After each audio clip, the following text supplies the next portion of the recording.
Mr. Matson's confident belief in his own infertility was about to collide head-on with cold, hard DNA evidence. Mrs. Matson stood on the plaintiff's side, a mix of defiance and anger on her face. She had to prove that her 6-month-old daughter was, without a shadow of a doubt, Mr. Matson's biological child. Mrs. Matson, you say you are here today because you are determined to prove to your husband, Mr. Matson, that your 6-month-old daughter is his biological child. You claim that he is trying to abandon your daughter and has a track record of doing so with other children. The question wasn't just who the father was. It was whether a man who believed himself biologically incapable of fathering a child had been living a lie all along. The judge turned to Mr. Matson, who explained his reasons: years of alleged infidelity, whispers of betrayal, and a vasectomy that supposedly sealed his reproductive fate. Now, Mr. Matson, you claim Mrs. Matson has been having affairs with other men throughout your marriage. Yes, Your Honor. You believe you have every reason to doubt paternity. Mrs. Matson revealed the tangled roots of their relationship. They'd met at a casino on his wedding night. Yes, the night he was supposed to be celebrating with another woman. What started as a reckless flirtation spiraled into a marriage, but not before it became clear that Mr. Matson had never legally untangled himself from his previous vows. How did you all meet? How did this begin, this relationship? He came into the casino that I was working in. I was a 21 dealer. He came in, sat down at my table on his wedding night. Okay, I'm what was almost the afraid first to thing? ask what happens from there. How could he be so sure of his sterility? Mr. Matson told the court his medical history. Following everything he had gone through, doctors had written off his chances of fatherhood. He couldn't have children. End of story. As far as he is concerned, this child was the evidence of the wife's cheating. Had many procedures done. At the end Ask of him one the of my doctor that did the procedures. vasectomy. Hold on, Miss Matson. Let him speak. Now, Mr. Matson, continue. Okay, I have congestive heart failure. Yet Mrs. Matson's story painted a different picture. She'd met this same doctor, who had reportedly been thrilled about the baby. Hardly the reaction one might expect if his vasectomy had been legitimate. She suggested that Mr. Matson's sterility was nothing more than an elaborate lie, a manipulative play to avoid responsibility. But is it really? If she did a surgery I'm the first to that admit, said that he I'm can't a have player. kids, And I've I been met with how this many doctor. girls? And you're the only one that He's happy that we were having a Okay. kid together. He told the doctor that it was his kid. Did you tell the doctor it was your child? I told the doctor that it's our child. By the time Mrs. Matson announced her pregnancy, the cracks in their marriage had grown into a big hole. She'd handed him the positive test, expecting joy or at least acknowledgement. Instead, he recoiled, the color draining from his face. Who wouldn't? The science is clear on vasectomies.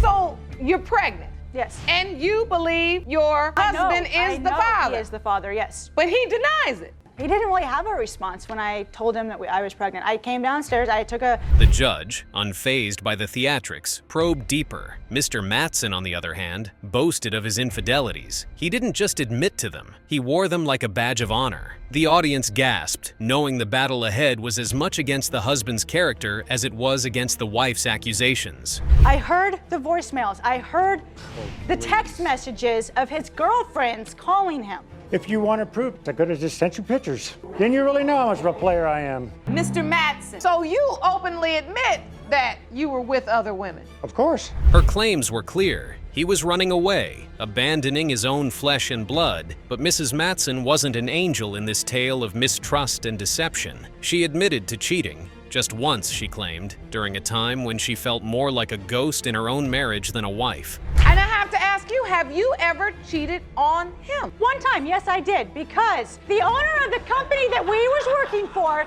died. His wife was taking her husband's death. The tension in the courtroom intensified as Mr. Matson's sister took the stand. She was a wild card, a witness who barely knew Mrs. Matson yet seemed to hold a reservoir of resentment. She echoed her brother's doubts, feeding the flames of suspicion, but nothing could prepare them for the final reveal: the DNA results. Mr. Matson, you are the father.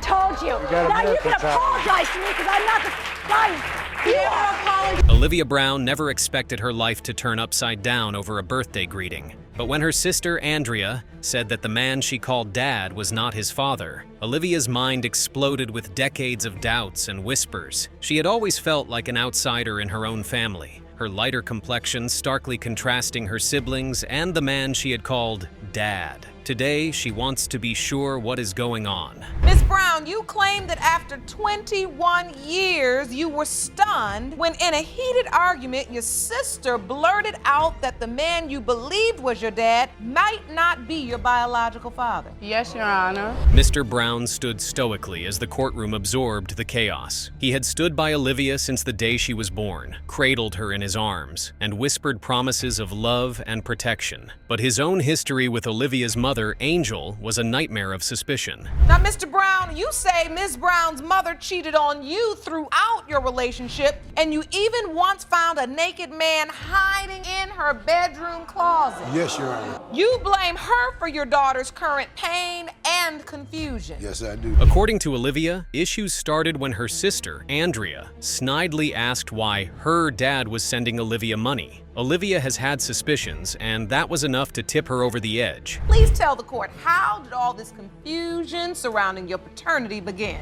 All my life, I always thought Mr. Brown was my father.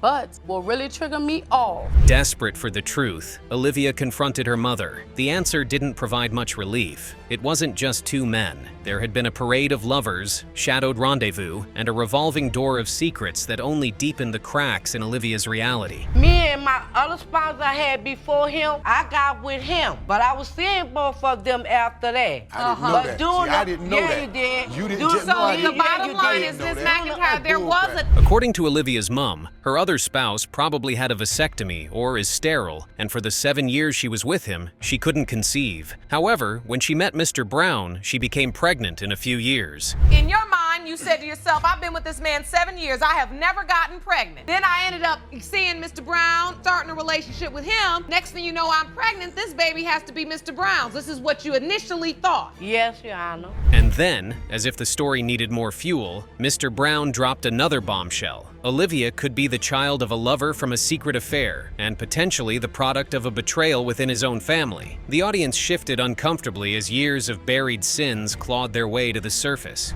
Did you sleep with my brother? Answer that for me.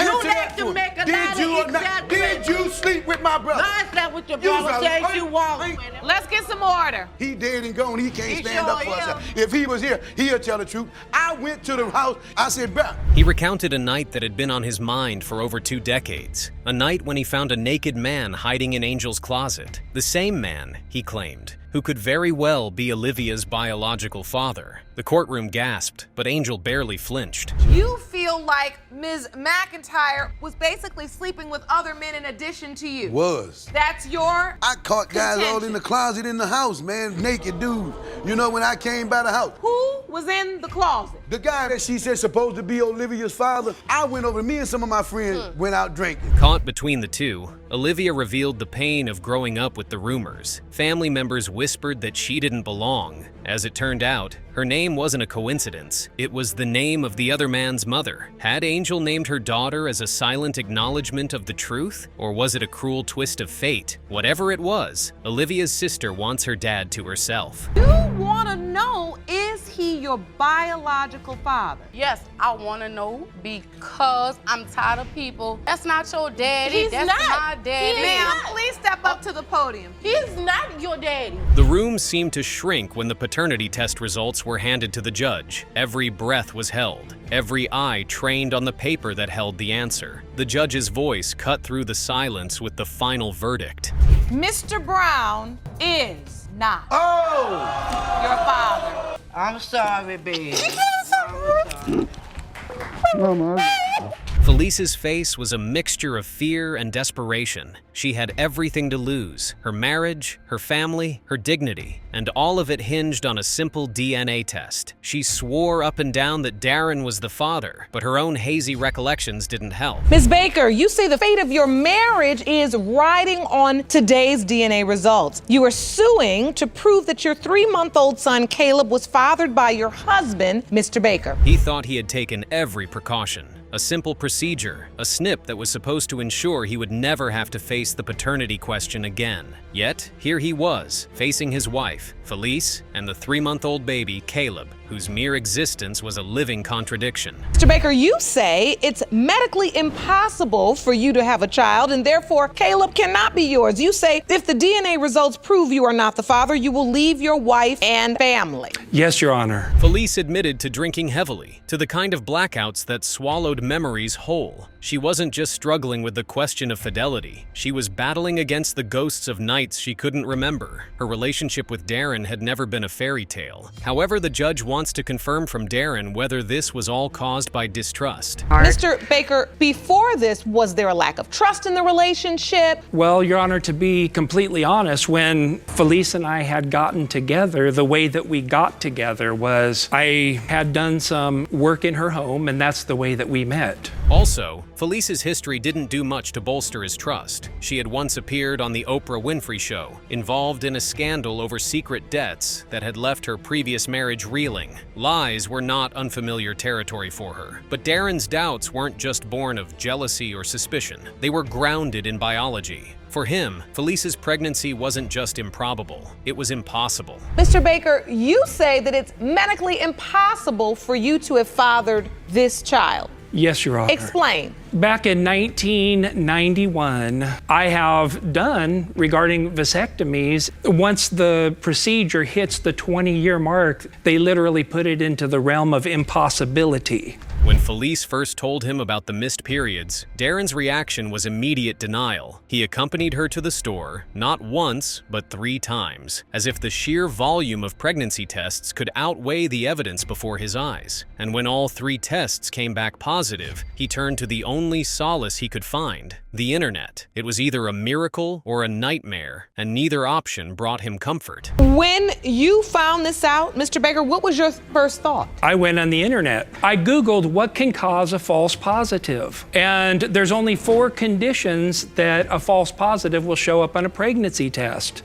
Obviously, number 1 is pregnancy. Felice, too, was confused. The thought of pregnancy seemed ludicrous, so her mind clung to the darkest possibility, cancer. The next morning, a trip to the emergency room delivered the truth. She wasn't dying. She was just 3.5 months pregnant. So you thought for a minute that this Absolutely. was cancer? Yes, Your Honor. I let her sleep through the night. I didn't sleep a wink, went to work the next day. She calls me up at 11 o'clock, crying hysterically. And I said, honey, what's wrong? She says, I'm not pregnant. I said, what do you mean you're not pregnant? How do you know? She goes, I'm dying of ovarian cancer. It should have been a moment of relief, but instead, it shattered Darren's world. His mind raced through every possibility, every worst-case scenario. Had Felice cheated on him during one of her drinking binges? Had she simply forgotten, or was she lying outright?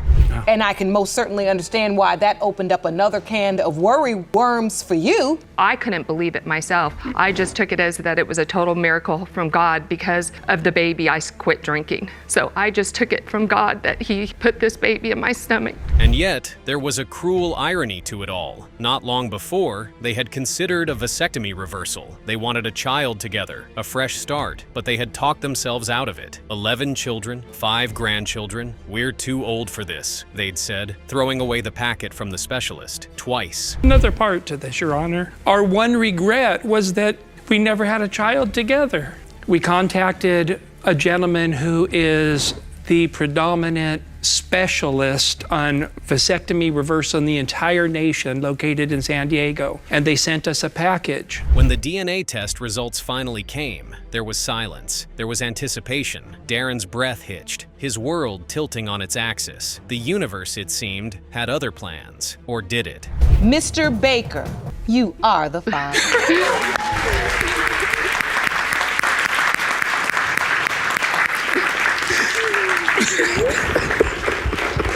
Man with lifelong medical condition claims he had a miracle baby. Full episode, Paternity Court. Mr. Runels' entire world hung by a thread. For a man who had been told he might never father a child, every heartbeat was a drum of hope and dread. His daughter, Ireland, his so-called miracle baby, was now at the mercy of cold, scientific truth. And if that truth betrayed him, everything he'd held on to Every midnight feeding, every whispered promise would evaporate, leaving only the hollow echo of deception. Mr. Runels, you claim a lifelong medical condition led you to believe you would never be a father. That was until the birth of your daughter, Ireland, who you claim is your miracle baby.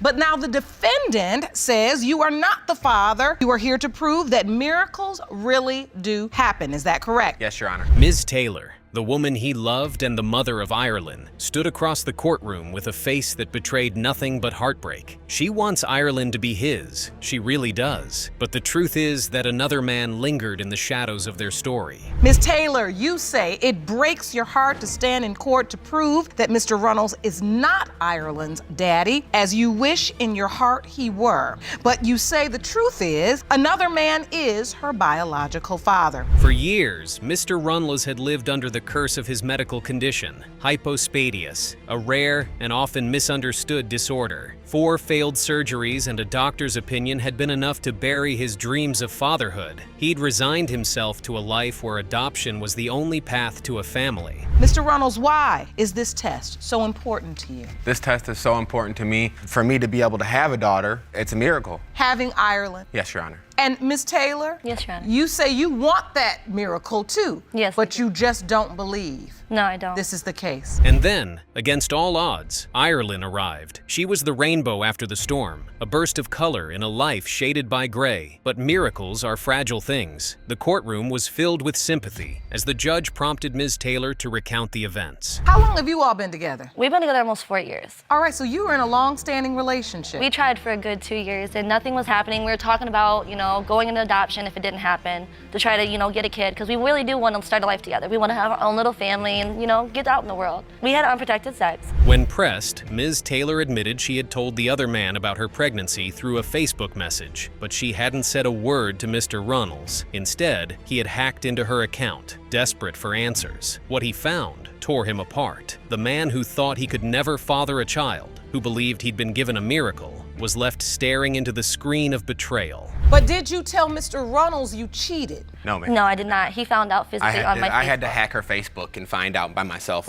And so what did you see? The very first message that popped up was her telling the other dude that it might be his, or it's more than positive his kid. Despite the gut punch of her confession, Mr. Runels stood by her. Through the appointments and pregnancy, he was there, loyal, unwavering, hopeful. When Ireland was born, his name was on the birth certificate, and his face beamed down at her in those first tender moments of life. And are you there when baby Ireland is born? Yes, Your Honor. I was at the hospital. The other guy was not, by our choice. But I requested to have a DNA test done at the hospital. But I left for 10 minutes to go outside, get some fresh air or whatever. And I came back up and, talked to Miss Taylor to see if she had talked to the doctors about getting one done, and she said no. But a gnawing suspicion never truly dies. He would look into Ireland's face, searching for the curve of his smile and the echo of his own features. But all he saw were the imprints of another man. Even as he cradled her, a question lingered. Was this love he felt, or a lie he lived? Ireland is 8 months old. Yes, ma'am. Has it affected your ability to bond with her? Sometimes it does feel a little wrong to be trying to bond with a kid that may not be mine. But like I said, I've been there, her whole life. When Ms. Taylor presented an ultrasound as evidence, the room leaned in. She pointed out features she believed aligned with the other man. But Mr. Runels countered. Those ears, he argued, were undeniably his. It was a visual tug of war, a painful game of connecting the dots. I have evidence here. I don't know. I'd like to see that. What does the evidence say? There's an ultrasound in there, and it was 22 weeks. It shows the baby's features, about how she looks, and the thing that gets me is I don't really see him so much in Ireland as I do, I see the other guys, forehead, the ears, the chin and stuff. I'm sorry, but what gets me is... He was a legal father without biology to back it up, a role held together by signatures and circumstance, not blood. And then, at last, the judge unfolded the DNA test results. Mr. Runels, you are her father. Yes.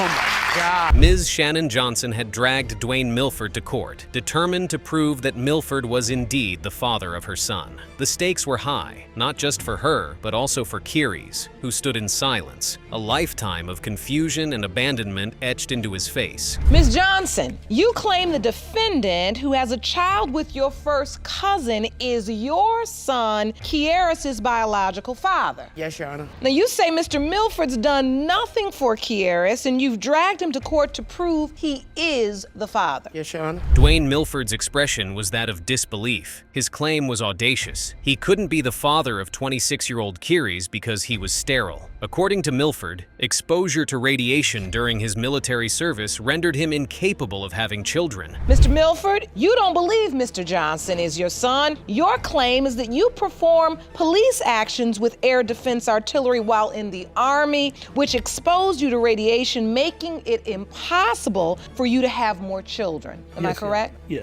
From the start, Ms. Johnson painted a damning picture. Milford had never done anything for Keary's. Not a visit to the hospital, not a dime for support, nothing. Milford, however, fired back. He claimed he hadn't known Johnson was pregnant, insisting she had told him it was a tumor. What has Mr. Milford done for your son? He's done nothing for my son, Your Honor. He didn't come to the hospital. Nothing? Nothing at all.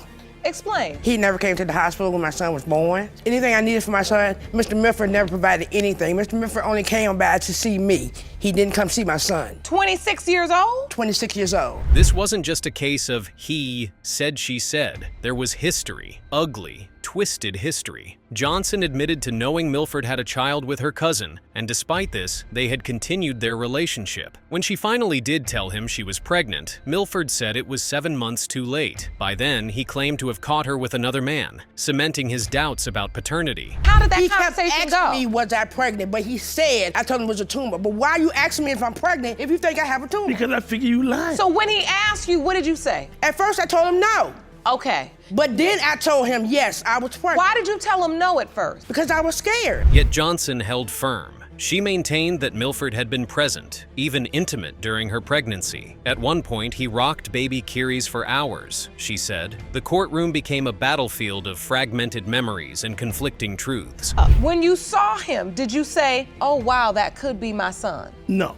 Oh, you didn't? But you used to sit and rock him and hold him for hours? Yeah. No, I had you. The way you came to my house. Custody of 2 children. How did I get pregnant with Kimande? But as much as the adults argued, Keary's voice cut through the noise. He spoke of the struggles of growing up without a father, of bouncing between group homes, of a life shaped by absence and uncertainty. His raw honesty cast a light on the consequences of this decades-long dispute. Were you told that this man was your father? At one point I was, but then I was told he wasn't. You were? Yes. I just don't feel I should be going through this because I didn't ask to be here, and I'm just. Then, the story took a darker turn. Milford revealed that before his mother died, she had urged him to seek the truth. He had attempted to conduct DNA tests, not once, but thrice. According to him, Johnson had either not shown up or caused a scene that prevented the tests. Johnson denied this outright, claiming she had been focused on her children and unaware of any scheduled tests. So yeah, I didn't want him to be the father, but I know he is. So he wasn't around. Yeah. Mr. Milford? Yes, look, my mother told me to get this straight before she died.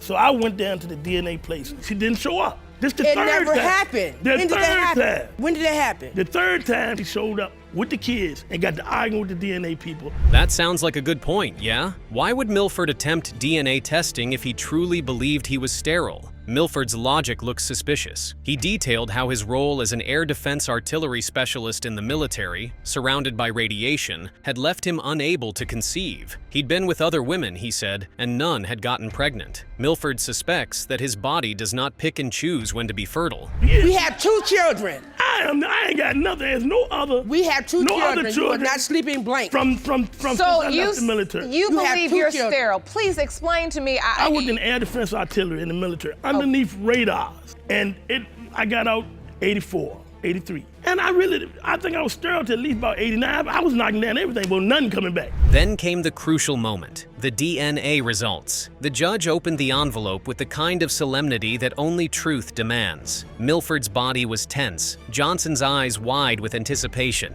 and Kiri's standing motionless, bracing for the answer to a question that had haunted him his entire life. Mr. Milford, you are not his father. Thank you. Ms. Brown, the woman at the heart of the storm, has had enough. She wasn't just asking for $2,200 in emotional damages. She was asking for closure, the kind that money couldn't buy. She had grown up without a father, shuffled through foster care, separated from her siblings, and was forced to become an adult long before her time. And now, after decades of evasions and half-truths, she wants to learn the truth. Ms. Brown, you're here today suing your mother for $2,200 for emotional distress. You say she's caused you by not knowing who your biological father is. Yes, now, the court has located one possible father and must determine if there is enough evidence to order a paternity test. Ms. Brown's mother, Ms. Brown Overstreet, stood opposite her daughter, a blend of regret and defensiveness painted across her face. She admitted to a chaotic past, one marred by promiscuity and youthful recklessness. She is sorry, but she insists she wasn't responsible for her pain. Ms. Brown Overstreet, you admit to making mistakes as a mother, but claim you shouldn't be held accountable in court for your daughter's pain. Yes, Your Honor. You hope there's enough evidence presented today to prove that the man in court today is your daughter's biological father. Yes, Your Honor. As a sign of giving her closure, she had handed Ms. Brown a list of potential fathers, none of whom she had ever confronted. A list that felt more like a cruel lottery ticket than a guide to Ms. Brown's identity. Hold on, did she say 67 potential fathers? How does it feel to be suing your mother? Not as bad as it felt growing up. Okay. Like, we want the truth in this courtroom. My mom she wasn't there as much as she should have been there. I asked her on several occasions, do you know who my father could be? My mama just said, I don't know. A DNA test had already ruled out one man on that list, but the man sitting in court today, Clifton Smith, had yet to face the scientific truth. There is a possibility that this man might be her father, but Ms. Brown went through a lot because of the lack of a fatherly figure in her life. One of them, we had to do a DNA test, and it turned out he wasn't my father. And is he listed on this? Yes, ma'am. Which one is he? He's the first one. The man in the Navy? Yes. Lee? Yes, Your Honor. Not the father, proven by a DNA test? Yes, Your Honor. So the man Clifton Smith, who's in our court today, has not been tested yet? No, Your Honor. When Ms. Brown first encountered him, it wasn't through an introduction or a warm family reunion. No. He had shown up at her workplace, a stranger with a hauntingly familiar face. He stood there staring before approaching her with a bombshell. Your Honor, I was working at my hometown, and this guy just showed up, and he was like staring at me. I'm like, who is this guy? When I went and got my manager, that's when he tells me, oh, hey, I'm your dad. You're my daughter. So I asked my mom when I get off work, I say, it's this guy that came up to my job, Mr. Smith. Ms. Brown Overstreet admitted she had suspected Mr. Smith might be the father, but why wait so long to say anything? Why now, when the damage was already done? Ms. Brown had every right to be angry. Mr. Smith, the potential father, was brought to the court. He confirmed meeting Ms. Brown and apologized for what she went through, but he maintained that he was blameless in this situation. It was a fling when I got with her that summer. And she had a boyfriend at the time. You know, we got together, it was more than once, and I went back home for the summer. I came back for the winter vacation, and I saw her, and I'm like, wow, you look a little fat there. She said to me, I ain't fat, I'm pregnant. Next thing came out my mouth, well, who's the father? She said, don't worry about it, it ain't you. He thought he was in the clear. As a kid, he had a terrible injury that led the doctors to believe that he might never have children. All through his adulthood, the doctor's expert opinion seems to have held true. It is unlikely to suddenly change now, especially for a woman who had a boyfriend when he was intimate with her.